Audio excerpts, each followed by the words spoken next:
with Emily Best, founder of Seed and Spark. That's true. You just did the most amazing panel. It was so much fun. You have so much enthusiasm. I think you should have been a stand-up comedian, maybe. I think this is also part of pitching, right? Is write checks you don't know how to cash and then go figure out how to cash them. It's actually also a cool part of pitching. A question you must consider before you actually make a decision about who you're pitching and what you're pitching them. What is your end game? Because you're going to need to be aligned with the people around you, around what the end game is. If your end game is winning an Oscar, groovy. That's a very specific set of movies, right, that get in that category. It's a very specific set of distribution companies. Like, you have to be on a real straight and narrow path if that gold statue is the thing. Totally fine. Do you want to be a network executive? Do you want to be just making a sustainable living in Ojai, which seems like maybe should be everyone's goal? So talk to me a little bit about how you came to found Seed and Spark. Sure. Tell us what it is. Seed and Spark is a creative marketplace for people who make movies and shows to make a sustainable living. We've combined the audience building power of crowdfunding with the ease for audiences of subscription streaming to create a real end-to-end sort of soup to nuts creative platform for filmmakers to make and monetize their work. And for audiences to support the creators that are really exciting to them. So you can put your content on there. How do they monetize the content? So on the crowdfunding side, we work like a lot of other crowdfunding platforms, right? You're there to gather audience, raise money, get the project off the ground. When the project is finished, we have a subscription streaming platform. Only about 15% of what's on the subscription streaming platform right now is crowdfunded, and that's just because a lot of the stuff that's crowdfunded is still on the circuit or still getting made. But yeah, and then we pay per minutes watched. We pay the highest royalties you can make in the film business right now. Wow, and that's interesting. And how many subscribers do you have? We are brand baby new, so we're like we just tipped over the top of 2,000 subscribers, and yet still can pay the highest royalties that can be made in the business right now. Wow, that is really impressive. Yeah. And well, it just sort of makes me wonder, like, how come Amazon is paying 6 cents an hour? I would like to know. I would like to know, Amazon, why are you paying only 6 cents an hour? I'm sure they'll get right back to us. Yeah. Let me know. So you raised money. You set up this platform to raise money. Yep. You obviously write, pitch, produce your own product. Tell me about what you're working on. I made a web series with a group of really incredible women. We did 2 seasons of a web series. Can I swear? Absolutely. Great. I made 2 seasons of web series called Fuck Yes. These are digital shorts about sexual consent.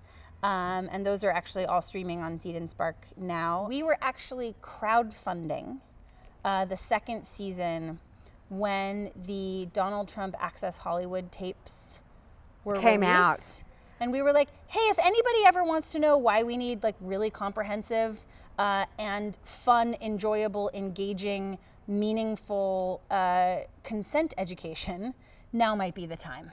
I think it's really important that we have positive models, that it's so much of sex education is just about what not to do, how not to get pregnant, how not to get an STD, how really valid point. Right. And so I think it's a lot more engaging to show people what to do. And I will say my own personal motivation behind the series was we started working on it when my sister, I have a half sister, who at the time was like 14. And I would like lose sleep at night trying to figure out how to help her not make the mistakes that I made. So the other thing I'm working on is a feature documentary about the Equal Rights Amendment. Most people don't know, actually what we discovered is most people don't know that women do not have equal rights under the Constitution, that the ERA did not in fact get ratified, and that we are still fighting this fight. The ERA was introduced in 1924. It did not make it to a vote on the floor until 1972. and it failed to ratify the 37 states by an artificial timeline that was placed on it by its opponents in 1982. Wow. And it wasn't until the Madison Amendment passed, which is an amendment that just says like Congress can't raise their own salaries. It takes effect later. That was literally introduced by James Madison 200 years earlier, that there seemed to be enough legal precedent to say there's no such thing as a time limit on ratification. And then, interestingly enough, Donald Trump got elected, and there was a renewed push to ratify. It's fascinating. I love that. What you have is right now hundreds and hundreds of really important lawsuits around women's safety, around workplace discrimination, around pay equity that have been lost because right. And the decisions of the Supreme Court were basically because there's nothing in here that says we need to be equal about it. In my film, Breaking Down the Walls, that I pitched at your fabulous pitch panel, which was so amazing. Thank you. If you will start by telling us who we are so that we know with what ears to listen. Are we investors, advisors, collaborators, etc.? Great. We're investors. Tell me the money. I've been told that you have to speak into the microphone. Okay. Go be in the audience. Go for it. Hi, everybody. My name is Laura Caufield, and I optioned a book called Breaking Down the Walls in the vein of hidden figures on Wall Street. And it is a remarkable true life story set in the 1960s about the first female that was ever allowed to walk on the New York Stock Exchange. She was the first woman, and they literally said to her at this firm, well, we don't know what to pay you. We've never had a woman. And she said, this is actually one of the things that drew it to me. She said, well, how much are you paying the men? I won't ask for more than you're paying them. And I love that response. That's in your trailer, by the way. Right? Like, that's a trailer moment. It's totally a trailer moment. 1000%. Because the so truth good. is, they were like, well, wait a second.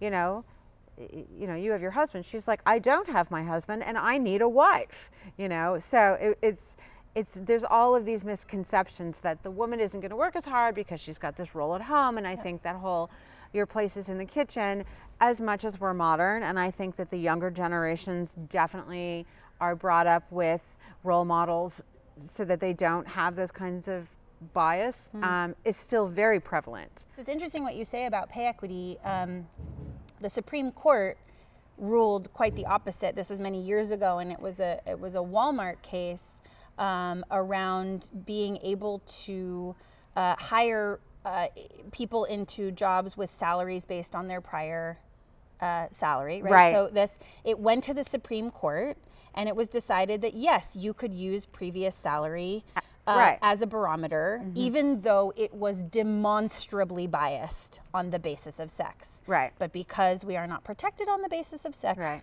But there at was least, no. At least now in California. Well, so this is what I'm saying is because there is no Supreme Court law of the land protection, the states are now responsible. Correct. And so you can live in California, but you move outside of California, and you no longer have those pay protections. Right. And that's part of why getting it into the Constitution really matters. Well, I remember going for a legal job at a law firm, and they said to me, well, what is your compensation? And I said to them, well, what's the offer? What is the position offer? And I didn't get that job, I swear to God, because I wouldn't give them a number. Because I knew I was working at a studio where I was making X. They were capping the raises. I was way underpaid. In no way was I going to tell them, well, I only make 60 when I should have been making 100. I mean, that's the disparity. Right. And so I said to them, well, I have an expectation to make whatever it is you're offering. Like, what is the position offering? So yeah, it was really, really interesting. So, well, it's so great. I love your enthusiasm. I love seeing women out there just putting it all out there and making shit happen. I love that you're an innovator and an entrepreneur, and I wish you all the best of success. Thank you so much. Really, I do.